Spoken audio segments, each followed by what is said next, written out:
हम सबने वो कहानी सुनी है। धर्मराज पांडव, क्रूर कौरव और कुरुक्षेत्र के मैदान में लड़ा गया एक महायुद्ध। यह धर्म की कहानी है, अच्छे और बुरे की लड़ाई। पर क्या यह सिर्फ ऊपरी दिखावा है? क्या सच्चा महाभारत वो कहानी है जो पंक्तियों के बीच की रिक्तियों में, फुसफुसाहटों में छुपी है?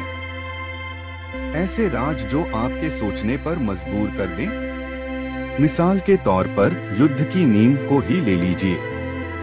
हम दुर्योधन के लालच को दोष देते हैं, इंद्रप्रस्थ वापस न करने का।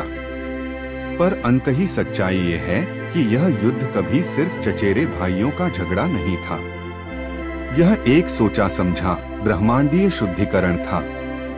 पृथ्वी माता भूमि अधर्मी और अहंकारी राजाओं के बोझ से दब गई थी। यह युद्ध एक क्रूर पर जरूरी ऑपरेशन था, संसार को शुद्ध करने के लिए। और पांडव, वे सिर्फ सताए हुए नायक नहीं थे, वे एक दैवीय सफाई के औजार थे।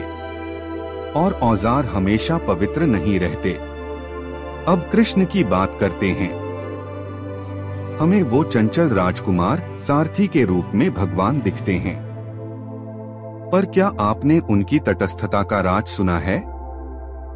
उन्होंने दुर्योधन को अपनी पूरी नारायणी सेना दे दी और खुद अर्जुन को एक गैरल डाके के रूप में। क्यों? क्योंकि कृष्ण जानते थे कि उनकी सेना, उनकी शक्ति स्वयं में धर्म नहीं थी।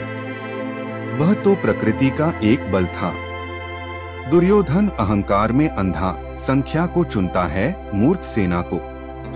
उसने कभी नहीं सोचा कि असली शक्ति तो दैवीय की वह रणनीतिक नैतिकता से परे बुद्धि थी।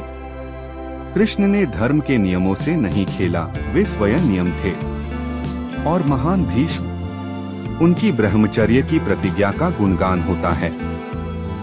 पर अनकही कहानी यह है कि उनकी सबसे बड़ी विफलता उनकी प्रतिज्ञा नहीं, बल्कि उनकी चुप्पी थी।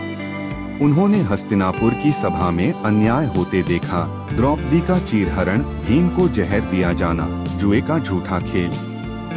और वे चुप रहे, सिंहासन की रक्षा करने की शपथ से बंधे हुए, न कि उस धर्म की जिसकी वह प्रतीक थी। राज्य का सबसे शक्तिशाली व्यक्ति अपनी ही प्रतिज्ञा का कैदी बन गया और उसकी निष्क्रियता ने युद्ध की जमीन को उपजाऊ बना दिया। फिर है कर्ण, दुखद नायक, असंगत योद्धा। पर वह राज जो आपको नहीं बताया जाता, वह है उनकी निष्ठा।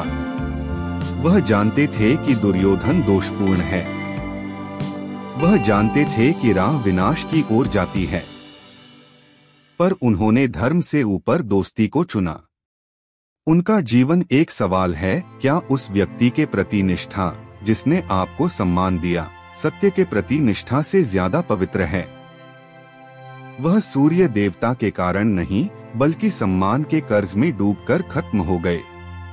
और महिलाएं, महिलाएं, हमें द्रौपदी का चीरहरण याद है, पर क्या हम गांधारी का राज जानते हैं?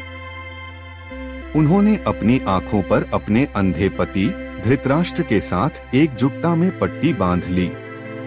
पर यह प्रेम का कार्य नहीं, बल्कि एक गहरा विरोध था। अंधेपन को चुनकर वह लगातार दरबार को उसकी मूलभूत कमी, एक अंधे राजा की याद दिला रही थी। युद्ध के अंत में उनका श्राप, जिसने कृष्ण के वंश का विनाश कर दिया, एक शोकाकुल माँ का क्रोध नहीं, बल्कि एक ऐसी स्त्री का अंतिम रौद्र निर्णय था, जिसने बिना आंखों के ही सच देख लिया था। आखिरी और शायद सबसे डरावना राज यह है, कुरुक्षेत्र के युद्ध में कोई जीता नहीं था।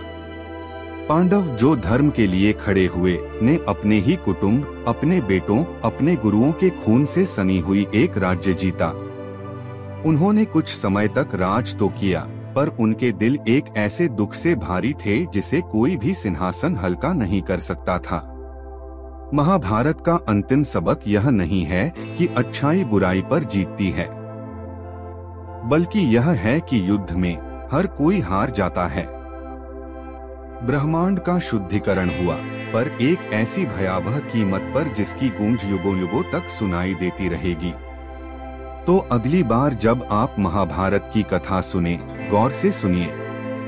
तलवारों की झंझनाहट और शंखों के फूंक के पीछे आपको इन अनखे रहस्यों की फुसफुसाहट सुनाई दे सकती है।